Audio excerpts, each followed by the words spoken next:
BJP. സംസ്ഥാന നേതാക്കൾക്ക് ഓരോരുത്തർക്കും സംസ്ഥാന നേതൃത്വം ഓരോ ബീറ്റ് കൊടുത്തിട്ടുണ്ട്. പോലീസുകാർക്ക് ബീറ്റ് കൊടുക്കുന്നത് പോലെ അതിൽ സ്ത്രീകളെ അപമാനിക്കാനും അവഹേളിക്കാനുമുള്ള ബീറ്റ് ബി.ജെ.പി. സംസ്ഥാന നേതാക്കളിൽ അത് കൊടുത്തിരിക്കുന്നത് നമ്മുടെ ബി ഗോപാലകൃഷ്ണനാണ്. അദ്ദേഹം നിരന്തരം സ്ത്രീകളെ അപമാനിച്ചുകൊണ്ട് സംസാരിക്കും. ഇനി പുതിയ പ്രസിഡന്റ് രാജീവ് ചന്ദ്രശേഖർ ആ ബീറ്റ് ഗോപാലകൃഷ്ണനിൽ നിന്നെടുത്ത് മാറ്റുമോ ഇല്ലയോ എന്നറിയില്ല. പക്ഷെ മാറ്റിയാൽ ഗോപാലകൃഷ്ണനെ വെല്ലുന്ന ആർക്കെങ്കിലും ആ ബീറ്റ് കൊടുക്കേണ്ടി വരും. കാരണം ഗോപാലകൃഷ്ണൻ ആ ദൗത്യം വളരെ ഭംഗിയായിട്ട് നിർവഹിക്കുന്നുണ്ട്. ഇടയ്ക്ക് മാപ്പും പറയുന്നുണ്ട്. മാപ്പ് പിന്നെ ഒരു കോപ്പാണെന്ന് പിന്നീട് മാറ്റി പറയുകയും ചെയ്യും. ഇവിടെ ഞങ്ങൾക്ക് ശ്രീമതി ടീച്ചറോട്, പി.കെ. ശ്രീമതിയോട് പറയാനുള്ളത്, നിങ്ങൾ എന്ത് മണ്ടത്തരമാണ് കാണിച്ചത്? കേസുമായിട്ട്, മാനനഷ്ട കേസുമായിട്ട് ഹൈക്കോടതിയിൽ പോയി. ഹൈക്കോടതി നമ്മുടെ ഗോപാലകൃഷ്ണന്റെ ക്ലിപ്പിന് പിടിക്കുമെന്നായപ്പോൾ ഗോപാലകൃഷ്ണന്റെ വക്കീൽ പറഞ്ഞു ഒത്തുതീർപ്പാക്കുന്ന നല്ലത്, അല്ലെങ്കിൽ കോടതിയിൽ നിന്ന് എന്തെങ്കിലും പണി കിട്ടും. അപ്പോൾ ഗോപാലകൃഷ്ണന്റെ വക്കീൽ പറഞ്ഞു ഞങ്ങളിത് പുറത്തങ്ങ് തീർക്കുക. അപ്പോൾ പി.കെ. ശ്രീമതിയുടെ വക്കീലുമായിട്ട് സംസാരിച്ചു. പാവം ശ്രീമതി ടീച്ചർ അതിനങ്ങ് നിന്നുകൊടുത്തു. കോടതിക്ക് പുറത്ത് അദ്ദേഹം മാപ്പ് പറയുമെങ്കിൽ അങ്ങനെ ആയിക്കോട്ടെ. പക്ഷേ ഇത് കൊടും വിഷമാണെന്ന് അപ്പോഴും ശ്രീമതി ടീച്ചർക്ക് മനസ്സിലായിട്ടുണ്ടാവില്ല. ഇപ്പം മനസ്സിലായി കാണും. അങ്ങനെ നമ്മുടെ ബി ഗോപാലകൃഷ്ണൻ അദ്ദേഹത്തിൻ്റെ വക്കീലിൻ്റെയും പി.കെ. ശ്രീമതിയുടെ വക്കീലിൻ്റെയും പി.കെ. ശ്രീമതിയുടെയും സാന്നിധ്യത്തിൽ കോടതിയുടെ അനുകൂല നിലപാടോടുകൂടി കേസ് പിൻവലിക്കുക, ക്ഷമ പറയുക, ഖേദം പ്രകടിപ്പിക്കുക. അങ്ങനെ ഗോപാലകൃഷ്ണൻ കോൽക്കളിക്കാരുടെ മുന്നിൽ വെച്ചിട്ട്, മാപ്രകളുടെ മുന്നിൽ വെച്ചിട്ട് പരസ്യമായിട്ട് ഖേദം പ്രകടിപ്പിച്ചു. ശ്രീമതി ടീച്ചർക്ക് അങ്ങനെ ഒരു ദുഃഖം, പ്രയാസം ഉണ്ടായെങ്കിൽ ഞാൻ ഖേദം പ്രകടിപ്പിക്കും. ഇതായിരുന്നു സംഭവം. അങ്ങനെ കേസ് അവിടെ രാജിയായി. ഇനി എന്താ കേസിൻ്റെ അടിസ്ഥാനം? അതുകൂടി ഇവിടെ പറഞ്ഞില്ലെങ്കിൽ പ്രേക്ഷകർക്ക് അത് എന്താണെന്ന് സംശയം വരാം. അതായത് മരുന്ന് കമ്പനികളിൽ നിന്നും മകൻ കമ്മീഷൻ വാങ്ങുന്നു. പി.കെ. ശ്രീമതിയുടെ മകൻ കമ്മീഷൻ വാങ്ങുന്നു.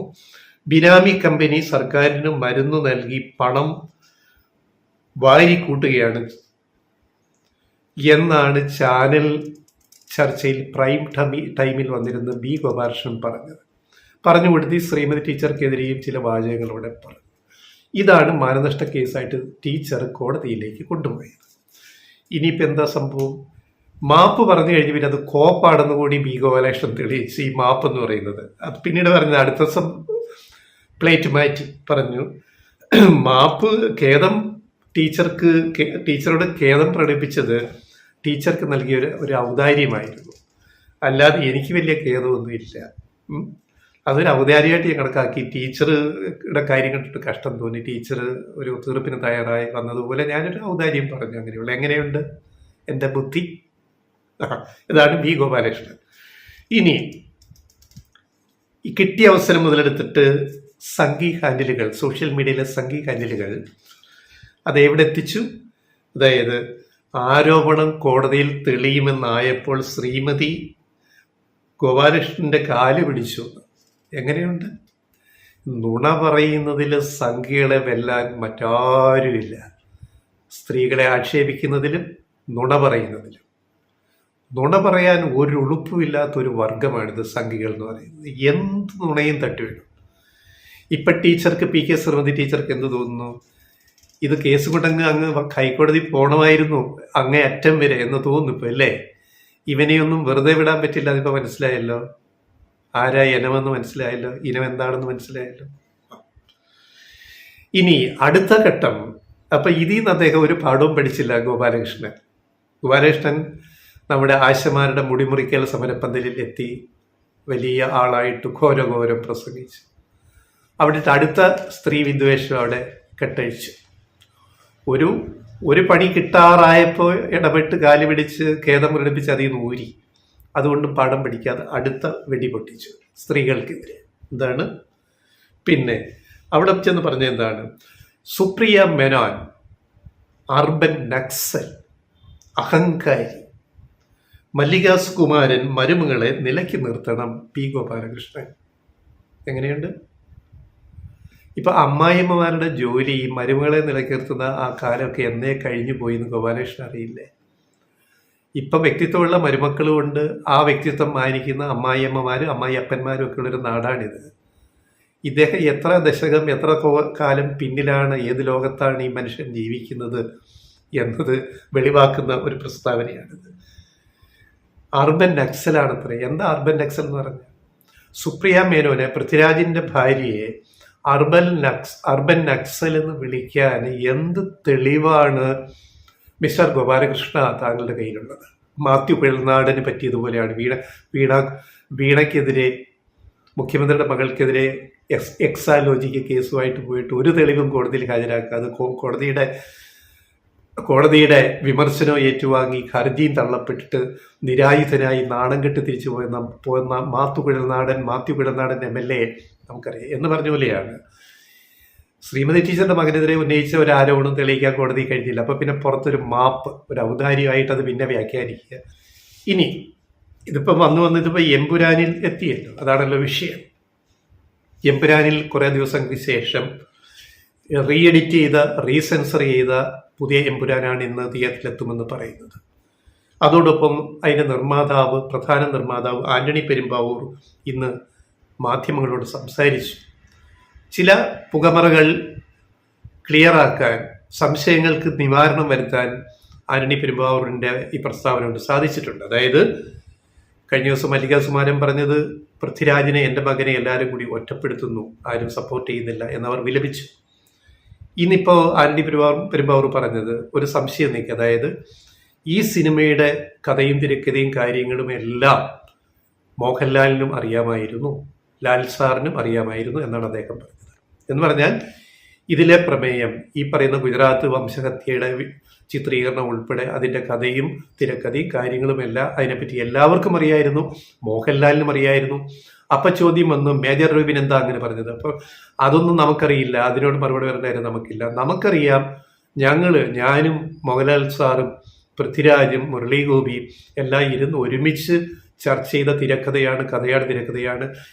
ഈ കൂട്ടത്തിൽ ആർക്കും അറിയാത്തതായി ഒന്നുമില്ല.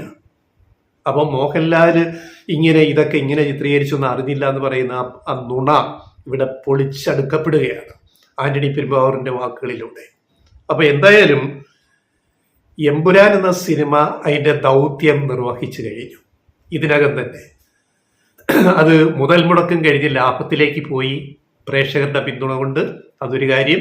മലയാള സിനിമ ഇൻഡസ്ട്രിക്ക് ഒരു മുതൽക്കൂട്ടായി, തിയേറ്ററുകളിൽ തിരക്കായി, വരുമാനം കൂടി തിയേറ്ററുകൾക്ക്. അതേപോലെ ആ സിനിമ അതിൻ്റെ രാഷ്ട്രീയ ദൗത്യവും, ഒരു പൊളിറ്റിക്കൽ ഫിലിം എന്ന രൂപത്തിൽ കൂടെ വന്ന എന്റർടൈനർ ആയതുകൊണ്ട് അത് അതിൻ്റെ രാഷ്ട്രീയ ദൗത്യവും നിർവഹിച്ചു കഴിഞ്ഞു. അത് ബോക്സ് ഓഫീസിലും വൻ ഹിറ്റായി മാറിക്കഴിഞ്ഞു. ഇനി എമ്പുരാൻ മുറിച്ചതോ കട്ട് ചെയ്തതോ തേച്ചതോ മാന്തിയതോ ഏതിന് തിയേറ്ററിൽ ഓടിയാലും ഒരു പ്രശ്നവുമില്ല, അത് അതിൻ്റെ ദൗത്യം നിർവഹിച്ചു കഴിഞ്ഞു. നമ്മുടെ വിഖ്യാത എഴുത്തുകാരനായ മിലൻ കുന്ദേര പറഞ്ഞൊരു വാചകം ഉണ്ട്, അത് പറഞ്ഞ് ഈ വീഡിയോ അവസാനിപ്പിക്കാം. വളരെ പ്രധാനപ്പെട്ട ഒരു സ്റ്റേറ്റ്മെന്റാണ്. മിലൻ കുന്ദേര, മറവികളോടുള്ള ഓർമ്മകളുടെ കലാപമാണ് രാഷ്ട്രീയ പ്രവർത്തനം. മറവികളോടുള്ള ഓർമ്മകളുടെ കലാപമാണ് രാഷ്ട്രീയ പ്രവർത്തനം. മിലൻ കുന്ദേര എഴുതിയ വാക്കുകളാണ്. അതാണ് എമ്പുരാനെ കുറിച്ചും നമുക്ക് പറയാനുള്ള ഏറ്റവും പ്രധാനപ്പെട്ട കാര്യം. പുതിയ തലമുറ മറന്നുപോയ ചില കാര്യങ്ങൾ, 2002 ഗുജറാത്ത് കലാപം, അതിൻ്റെ ഭവിഷ്യത്തുകൾ, അതിൽ വേദനിച്ചവരും മരിച്ചവരും, സ്ത്രീകൾ, കുട്ടികൾ, മറ്റുള്ളവർ, ഒരു നാടിനെ മുഴുവൻ വേട്ടയാടിയ ദുരന്തം, അത് പുതിയ തലമുറ മറന്ന ഒരു കാര്യത്തെ ഓർമ്മപ്പെടുത്തുന്നതാണ് എമ്പുരാന്റെ രാഷ്ട്രീയ പ്രവർത്തനം എന്ന് പറയുന്നത്. ആ ദൗത്യം എമ്പുരാൻ നിർവഹിച്ചു കഴിഞ്ഞു. ഇനി എന്തൊക്കെ എഡിറ്റ് ചെയ്ത് 2 മിനിറ്റ് എഡിറ്റ് ചെയ്ത് കളഞ്ഞു ഉള്ളൂ എന്നാണ് ആന്റണി പെരുമ്പാവൂർ പറയുന്നത്. ഇനി 2 അല്ല 5 അല്ല 10, 15 ഈ ഗുജറാത്ത് കലാപം കാണിക്കുന്ന ആ 10-20 മിനിറ്റ് ആദ്യ ഭാഗത്തുള്ള ആ 20 മിനിറ്റ് തന്നെ നിങ്ങൾ ഇനി കട്ട് ചെയ്ത് കളഞ്ഞിട്ട് തിയേറ്ററിൽ കാണിച്ചാലും അറിയേണ്ടവരെല്ലാം അറിഞ്ഞു. പുതിയ തലമുറ ഈ പറയുന്ന ഗുജറാത്ത് കലാപത്തെ റീവിസിറ്റ് ചെയ്തു ഈ സിനിമയിലൂടെ. അതാണ് ഈ സിനിമ നിർവഹിച്ച ഏറ്റവും വലിയ ദൗത്യം. അത് വിജയകരമായി എമ്പുരാൻ പൂർത്തിയാക്കി കഴിഞ്ഞു. ഇനി നിങ്ങൾ എന്തൊക്കെ കുന്തം എഡിറ്റ് ചെയ്തോ ആർക്കും ഒരു പ്രശ്നമില്ല. ഇത് മാത്രമാണ് ഞങ്ങൾക്ക് മിലൻ കുന്ദരയുടെ വാക്കുകൾ കടമെടുത്ത് പറയാനുള്ളത്. മറവികളോടുള്ള യുവതലമുറയൊക്കെ ഇത് മറന്നുപോയി, പഴയ തലമുറയും മറന്നുപോയി. Public memory is very short എന്ന് പറയും. പൊതു ഓർമ്മ എന്ന് പറയുന്നത് വളരെ ഹ്രസ്വമാണ് എന്ന് പറഞ്ഞതുപോലെ മറവികളോടുള്ള ഓർമ്മകളുടെ കലാപമാണ് രാഷ്ട്രീയ പ്രവർത്തനം. അപ്പോൾ എമ്പുരാന് പിന്നിൽ ഒരു പൊളിറ്റിക്കൽ ആക്ടിവിറ്റി കൂടിയുണ്ട്, വെറും എൻ്റർടൈനർ അല്ല. അതത് നിർവഹിച്ചു കഴിഞ്ഞു എന്നാണ് ഞങ്ങളുടെ ലെഫ്റ്റ് റൈറ്റ് വോയിസിൻ്റെ വിലയിരുത്തൽ.